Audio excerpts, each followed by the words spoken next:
One of my favorite side stories from the Mahabharata is Yavakrita's story.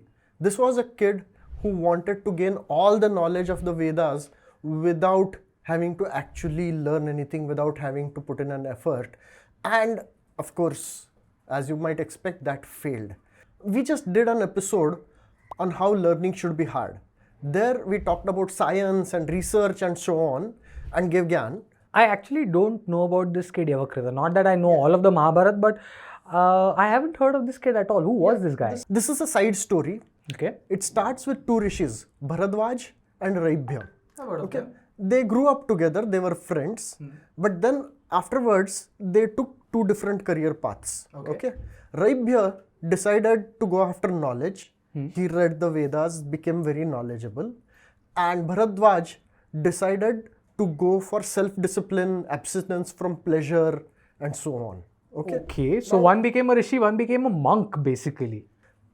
Yes, and both are valid Paths to take, paths, yeah. right? But what happened as a result is that Raibhya and his two sons, they started getting all kinds of consulting gigs and panel discussions and invitations by kings and so on, right? Hold on, we're talking about the Mahabharat. Yeah. So, I mean, I'm just using modern terminology, but this used to happen in those days. Consulting gigs? Of course, rishis who gained certain kinds of knowledge were sought after. Kings would call them to their kingdom and ask for help with how to solve certain tricky problems, right? All kinds of problems have been solved by rishis. Yeah, I mean, yeah, that does count as a consulting gig. And But panel discussions? often kings would invite, pick a topic and then invite experts from all over India and have a discussion on that topic. What do you call that? Panel discussion. The more things change, the more they stay the same, clearly. So what happened as a result is that Raibhya and his sons became famous and they would get a lot of gifts showered on them and all that. Correct. Whereas Bharadwaj, and he had a son called Yavakrita, they got nothing of this sort because their thing was we will sit in the forest and we will desire nothing. Unfortunately, that was Bharadwaj's thing. Yavakrita did desire things, okay? He wanted to be like Raibhya and his sons, or even better. Keeping up with the Joneses, or rather keeping up with the Raibhyas. Yavakrita was jealous of Raibhya and his sons, okay? He wanted a piece of the action. So he wanted to get all the knowledge of the Vedas, but he didn't want to study for it. He was in the wrong place. He should have been in the Matrix and he should have been Neo. Then he would have gotten everything downloaded. Absolutely. He should have been like, Neo, and he goes, oh, I know Rigved. In ancient India, right? If you were a kid who didn't want to spend the entire childhood in Kota studying Vedas day and night. Okay, I don't think Kota existed in ancient India, but I get what you mean. Go on. So, what Yavakrita did was the other possibility. What? Perform austerities. Austerities. Yes, that is tapasya. Acha. Tapashcharya. What is tapasya? You go to the forest and then you cause yourself pain until a god shows up. Right? So basically, this is attention seeking behavior Of the highest order. with the intention of blackmailing a god into giving you what you want. So we invented self-harm before it was cool. Okay, So what happened? Did the gods did the tapasya bear fruit? well, I mean, our gods were not idiots. Okay, so but you have to show up. A rule. It's yeah. So Indra showed up and he said that learning should be hard. He pointed Yavakrita to a futureiq episode. Okay. He said getting a fake degree like this is bad, right? Okay. Fake degree. And then he went away. Okay. So his first tapasya failed. yeah, but after failing an entrance exam, what do? You give it again. Yeah, second attempt, right? So Yavakrita continued. Indra had to show up again and he again said the same thing. He said, I can't give you this is not a good idea, and left. After the third attempt, okay, Indra said he's not going to listen, let me try a new tactic. So Indra appeared as a 100-year-old tuberculosis patient, standing next to a river, throwing sand in the river. Okay. Yavakrita saw that and he asked, old man, what are you doing? And the old man said, I'm trying to build a bridge across the river By throwing sand. by throwing sand. And Yavakrita said, that's not how you do it. It's never going to work. So Indra turned around and using modern techniques like whataboutery said, that's what you are doing. That's what you are trying to do with learning the Vedas, right? Now at this point, Yavakrita also realized something. He said, I have to change tactics.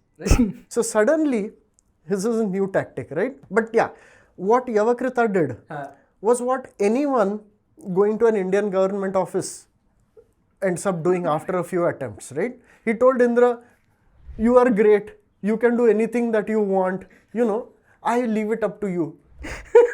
You decide what is best and you do what you want. देखो ना sir क्या होता है, कुछ हो सकता है तो. So, Indra was so thrilled at having won this contest that he gave Yavakrita what he wanted, the knowledge of the Vedas. Okay? If you think I'm making this up, go read the translation by Bibek Deproy. It puts this out in great detail. Okay? So, Yavakrita now has knowledge of the Vedas. Very happy, he went to his father. What do you think his father's reaction was? Judging by the way this story has gone, probably something like, आज तुम्हारी माँ होती तो कितनी खुश होती. Well, nope. No? Right? Father was also reasonably smart. Right? He said, you know what?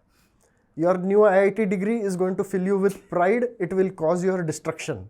This, what Indra did, was a standard God trick. Okay? When an unreasonable person wants something unreasonable, just give it to them.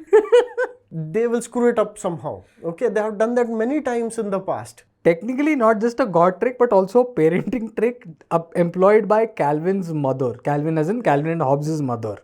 And those who read Calvin and Hobbes regularly, they know which strip I'm talking about. Yeah.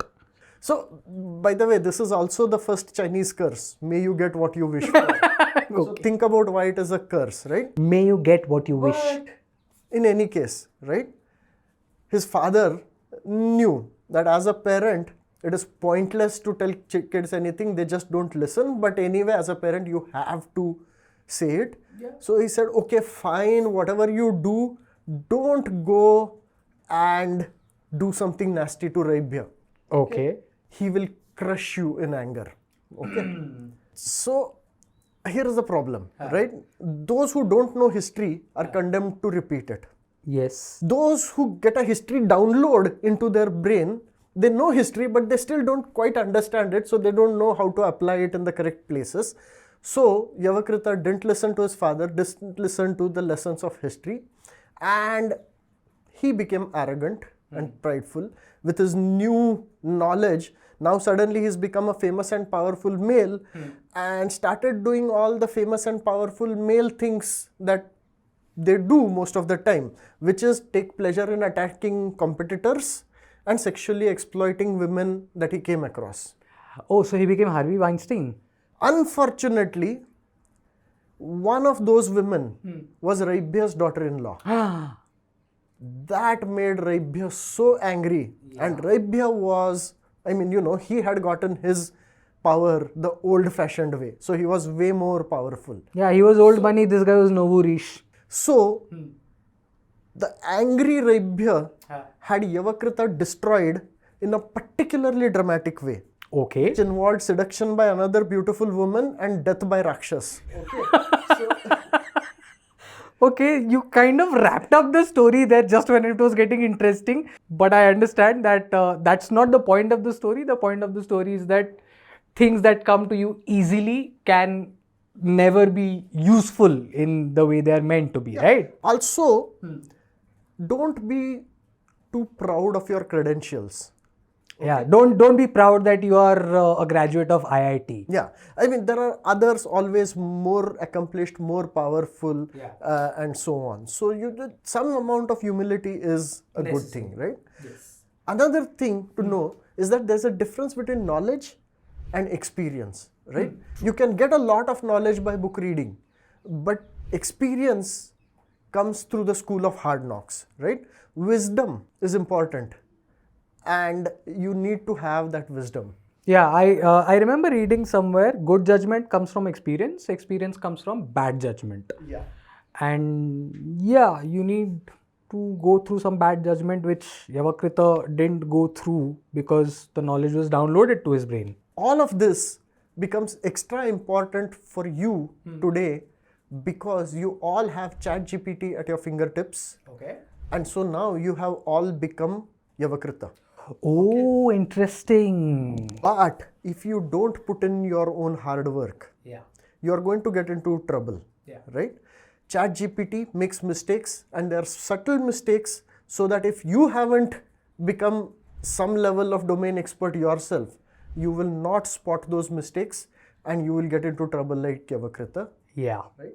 So just because answers are easy to come by from ChatGPT does not mean that you shouldn't work hard at your homework. And also, just because answers are easy to come by because of ChatGPT does not mean they're always right. ChatGPT hallucinates. Language learning models are exactly that. They are language learning models. They hallucinate. They come up with random things. Do not trust them. Please make sure that you understand the theory behind whatever you're using practically. Very simply. I agree that these tools have made things a lot easy for all of us, but he's right.